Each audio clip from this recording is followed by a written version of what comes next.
It's quite fascinating, really, what begins to unfold the moment you start waking up. When you stop taking this strange performance so seriously, when you pierce through the grand cosmic satire of existence itself, you become, how should I phrase it, a disruption. You turn into an inconvenience for those who are still deep in sleep, still gripping their identities, their faces, their neatly designed image of who they imagine themselves to be. It isn't that you're out to disturb anyone. Quite the contrary. You're merely existing, simply breathing, moving through life with a calm ease, a gentle spaciousness. Yet that ease, that serenity you carry, unsettles something within others. It shakes their comfort, and they can't explain why. Have you seen it happen? You step into a space completely centered, open, kind, and someone stares at you as though you've just offended their entire ancestry. You haven't spoken a word. You've done nothing wrong, but your presence seems to trigger some hidden alarm inside their body. So what's taking place? Why does your steadiness seem to irritate them? Why does your quiet refusal to join the usual human charades bring about such odd responses? Here's the deeper truth. When you awaken, when you see past the dream of being a separate self, when you detach from the ego's constant demands, you turn into a mirror. And mirrors, as we both know, are rarely comfortable companions. They show people what they would rather ignore. Not because you're condemning them, not because you're trying to wound them, but simply because your way of existing has changed. You no longer move according to the old program, and that unsettles the ego in others. So let's explore the 5 ways the ego of others will respond to your awakening. Not for you to feel superior. No, that would just be your own ego sneaking back wearing a new disguise. But so you can actually see what's occurring. So you can meet it with gentleness instead of confusion. So you can stay steady on your path without being shaken by their reactions. When you stop explaining yourself, when you quit defending every decision, when you simply say no without a speech attached, something curious happens. People react. They demand reasons. They insist you justify why you're living the way you live. You see, the ego thrives on judgment. It adores assessing, labeling, approving, or rejecting others' paths. And when you refuse to play that game, when you don't offer your life up for debate, the ego feels cheated. It feels as if you've been dismissive, cold, even prideful. But here's the reality. You owe no one an explanation for simply existing. You don't need anyone's approval to be. You never have to rationalize your calm, your boundaries, or your way of being in the world. When you were asleep, you likely exhausted yourself trying to be understood, trying to prove that your way of living was acceptable. But now you've looked beyond that illusion. You've come to see that no level of explaining will ever calm the ego's craving for dominance. So what unfolds next? People begin to bristle. They accuse you of acting superior. They claim you've grown cold, detached, or difficult to connect with. Yet you haven't changed in the way they imagine. You've simply stopped performing the old routine. You've quit trying to earn a part in their ongoing play. And the beautiful truth is, there's no argument left to win. There's nothing to defend when you no longer defend yourself. You might smile softly, perhaps, and carry on like a river curving around a stone. The stone can protest all at once, but the river just continues to move. Number 2, they start testing your authenticity. This one's intriguing. When people notice that you've tapped into something, some stillness or understanding they haven't yet touched, they often feel compelled to test it. It's like telling someone you're fine with something, only for them to immediately push that very boundary. They press, they tease, they provoke. They use words meant to stir emotion. Why? Because the ego inside them wants to prove that your peace is just a show. It wants confirmation that beneath your calm surface, you're just as reactive, just as uneasy, just as trapped as before. If they can get you to snap, to lash out, to tumble into argument, then they can dismiss your transformation. They can slip comfortably back into sleep, believing nothing real has changed. You may notice people resurrecting old disagreements, revisiting moments that once unsettled you, setting up circumstances meant to rattle your balance. A coworker might begin nitpicking every detail of your work. A relative might bring up the very topic that once caused shouting matches. A friend might joke that you're different now, that you've lost your spark, that you're too serious or not serious enough. And here's the wonder of it all. If you react, if anger or defense takes over, their ego wins. It sighs. See? You're no different. The piece is fake, but if you stay grounded, still, present, their ego becomes even more agitated because now it can't dismiss you. It must face the uncomfortable idea that what you found might actually exist. So how should you respond? Let them test. Let them press and pry. Not because you need to prove anything, but because you truly aren't disturbed anymore. You've seen through the illusion.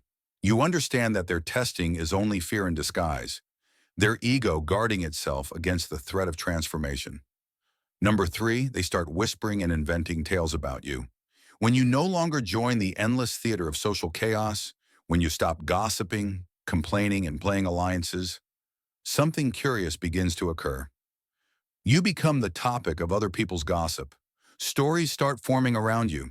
They'll insist you've grown arrogant, that you think you're above everyone. They'll say you've turned odd, aloof, overly mystical, or detached from reality.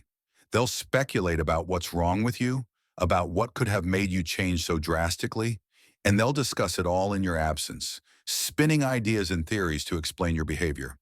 Why does this happen? Because the ego must rationalize what it doesn't grasp. When someone exits the familiar patterns, the egos around them panic. They must define it, pin it down, fit it neatly into something recognizable. And when no suitable box exists, they invent one. Usually a box that makes you appear mistaken, foolish, or somehow broken.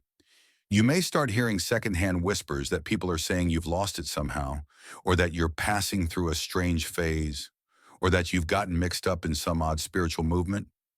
The stories will differ in flavor, yet they'll all share one underlying intention: to explain your transformation in a way that keeps their own beliefs untouched.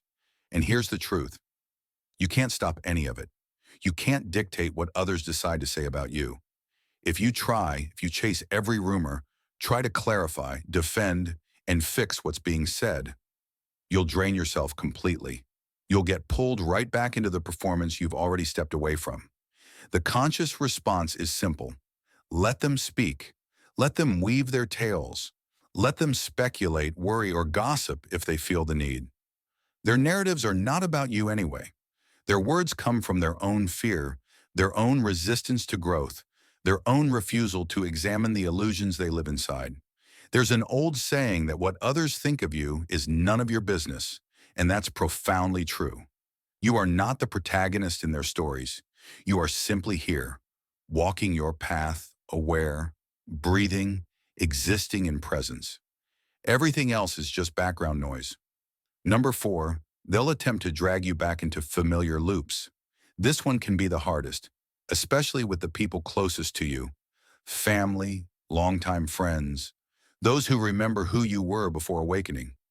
They recall the version of you who reacted, who joined in complaints, who fought the same battles they did. But now you've shifted. You no longer bite at every hook. You don't get swept into the same conflicts. You're no longer performing your previous role within the family or the social circle, and this unsettles them deeply. So what happens? They try to recreate the past.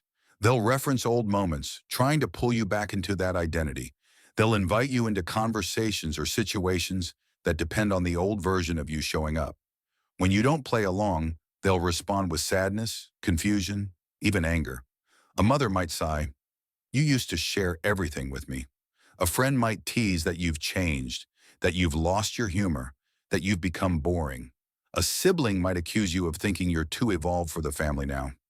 Your shift implies something uncomfortable, that others could evolve too. And that frightens the ego, because growth brings uncertainty.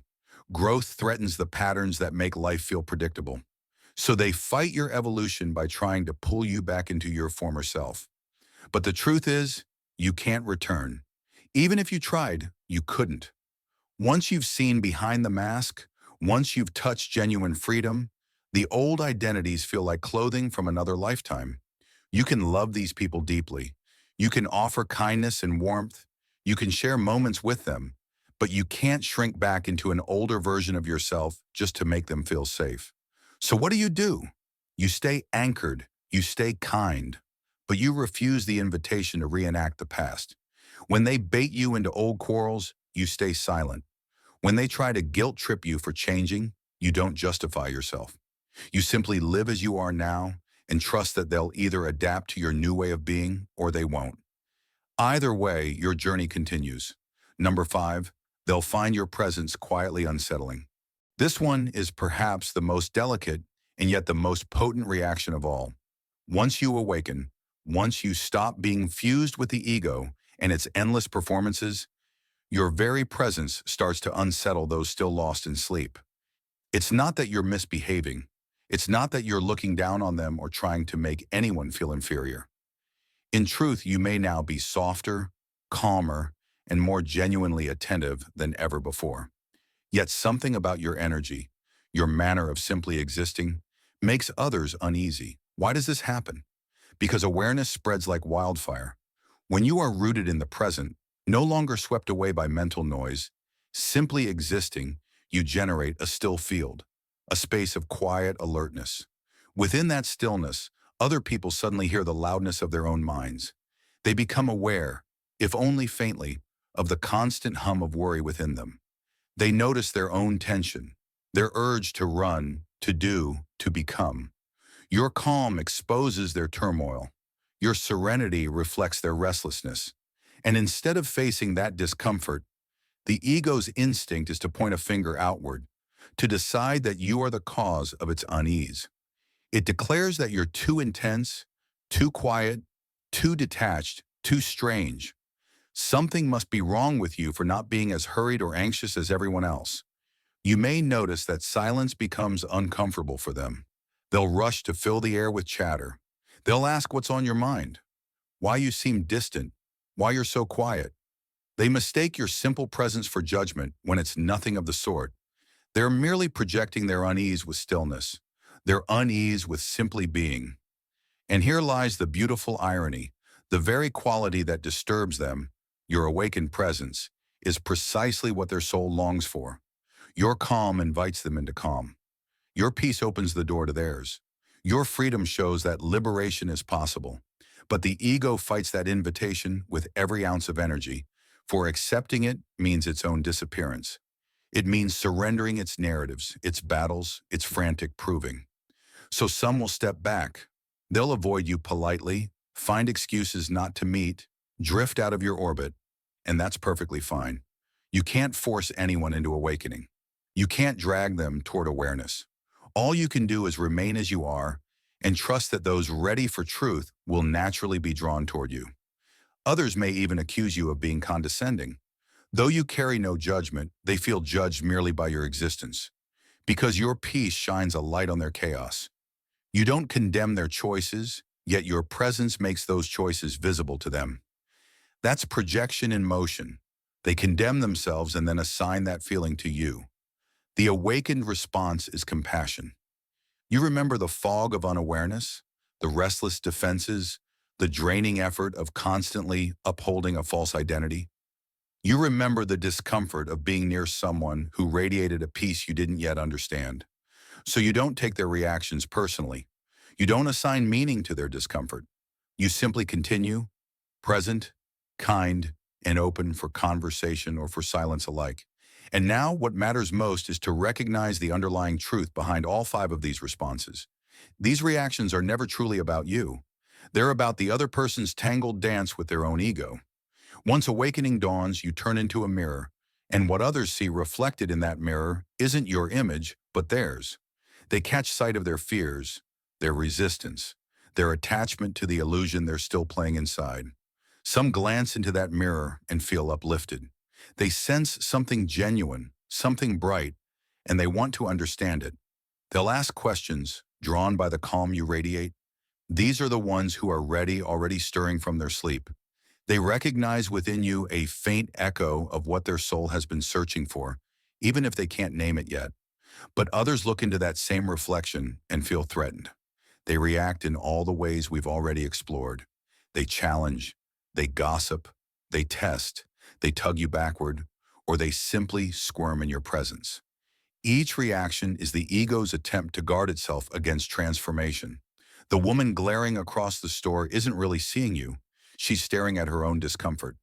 The coworker who nitpicks your every move isn't reacting to your actions. He's reacting to what your way of being implies about his.